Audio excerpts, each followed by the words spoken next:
America is under attack, and some federal judges are fighting back against convicted felon Donald Trump's executive orders and unprecedented actions taken by his first buddy, Elon Musk. This morning, Musk's Doge team was temporarily blocked from accessing Treasury Department data, including the Social Security and bank account numbers for millions of Americans. Two federal judges have blocked Trump's executive order on birthright citizenship.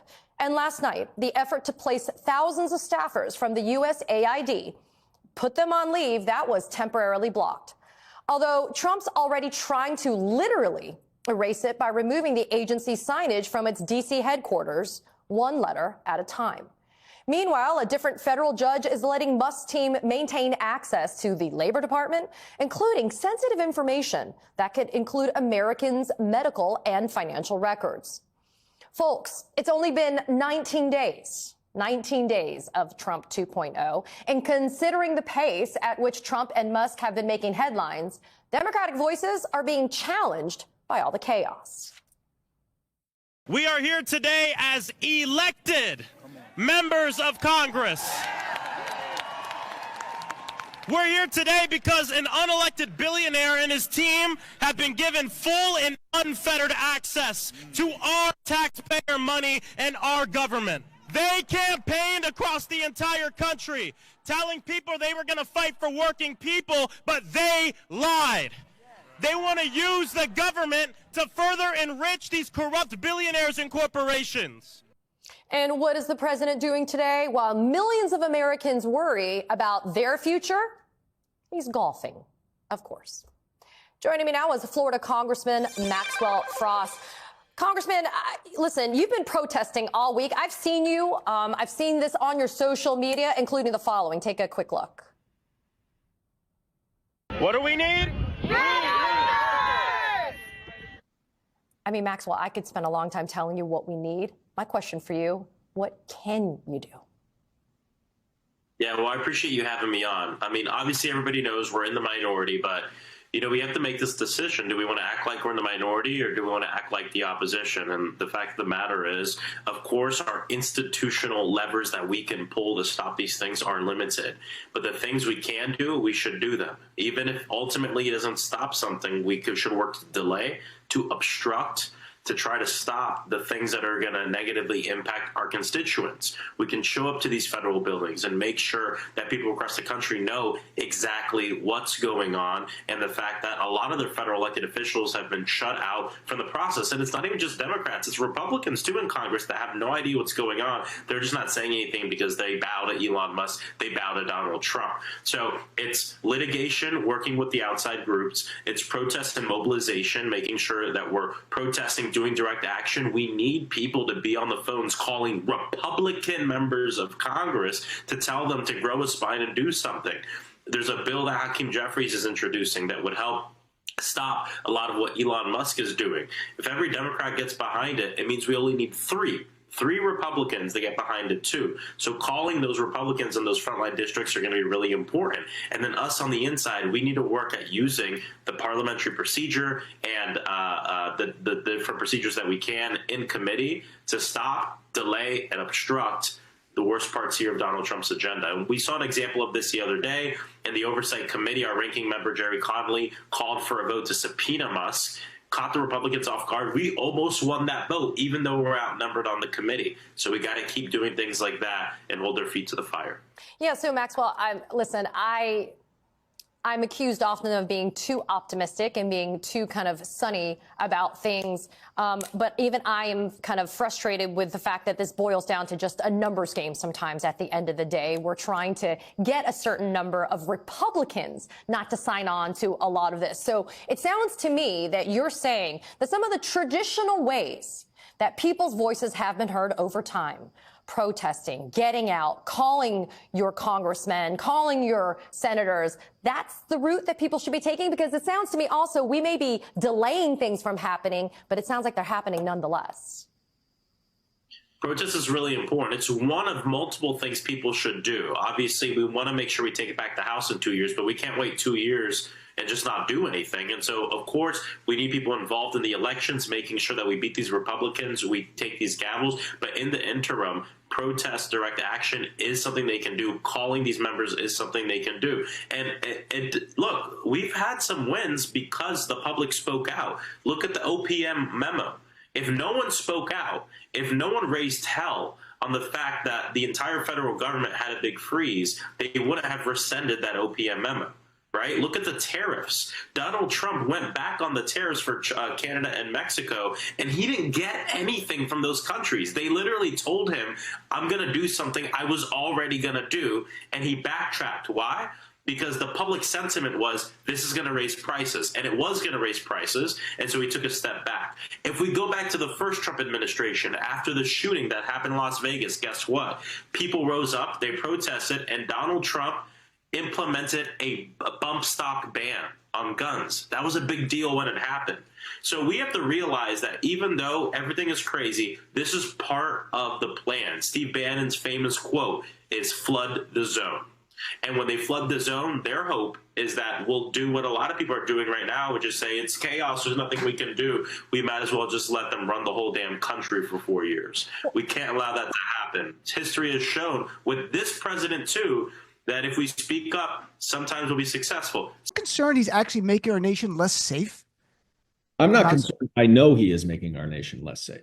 And it takes too long. It takes a long time to explain how. And I alluded to it. These CIA agents, these FBI agents are well trained. Many have learned of different languages. Many are expert at developing sources. Now, sources are double agents from other governments who are giving us information. That information is essential to how we defend our homeland and our national security on a global stage. If you are firing these people, you are putting in lackeys for Donald Trump who have no experience, no ability to do this. There isn't a single double agent who is going to continue to give information to one of Donald Trump's buffoons that he just places in the CIA to do his dirty work. And so if we don't have those sources, we aren't getting intelligence. And then if our allies think that we're going to abuse the information that they give for political purposes, or we're not going to protect it with Tulsi Gabbard or Kash Patel overseeing it, which they won't, then they're not going to share information.